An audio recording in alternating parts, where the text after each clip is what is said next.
Hello there guys, and welcome to Mad Doc Minis. So we've finally gotten round to the priming of this Titan. You can see that the top hasn't been primed, but that's because I need to do some stuff with it before I paint it. It's going to be a whole separate build, a whole nother thing. So sorry if that's a bit jarring and a bit out of place, but hopefully you can get an idea of where we're going now. The rest of this thing has been primed.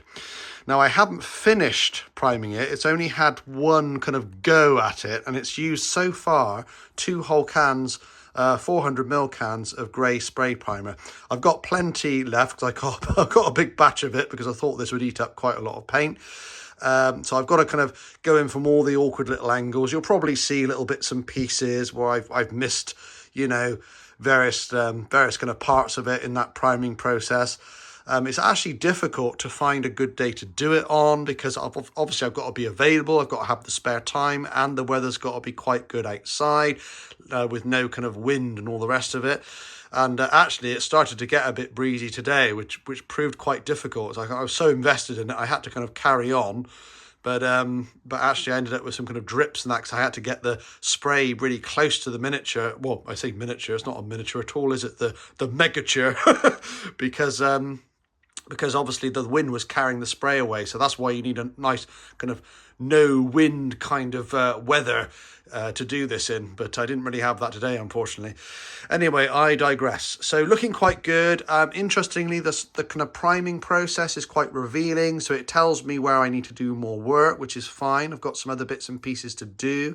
There's been no real change in the build from last video. One exception to that is the inside of the big Gatling gun here. I just needed a bit of extra detail on that big flat featureless surface, so a little bit of a riveting and a little bit of ruminate and some Lego on a thin piece of card, and that was all glued on as one piece. But it has revealed some other bits and pieces, like we got some smooth areas that probably need some texture underneath the gun there, on the side of the big kind of plasma gun at the rear there. I mean, that's all part of the process really, and I'm not going to completely eradicate smooth surfaces actually, because I think it's quite good to have some of those. It just breaks up you know, the kind of the build a little bit, so you've not got kind of detail on every single surface. It also gives you a little bit of an opportunity to kind of freehand stuff and do some nice kind of painting and stuff on those big flat areas. So I am being a bit careful with that.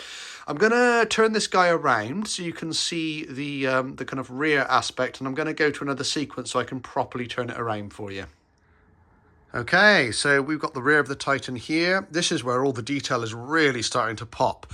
Because this was just a kind of mash of colours and textures, so difficult to appreciate when you're building it what it's actually going to end up looking like. But I'm really happy with this. It's conveying scale correctly, at least in my mind. You know, that's the only thing I can do is go with my own idea. But I'm you know, it's one of those things you see on Titan builds. I've seen so many great Titan builds, but they fall short on the detail, don't they? A lot of them do. And, you know, they're painted well, there's a nice shape to them, a nice, like a silhouette, and they just don't follow through on the detail. And I get it, you know, it's a lot of work.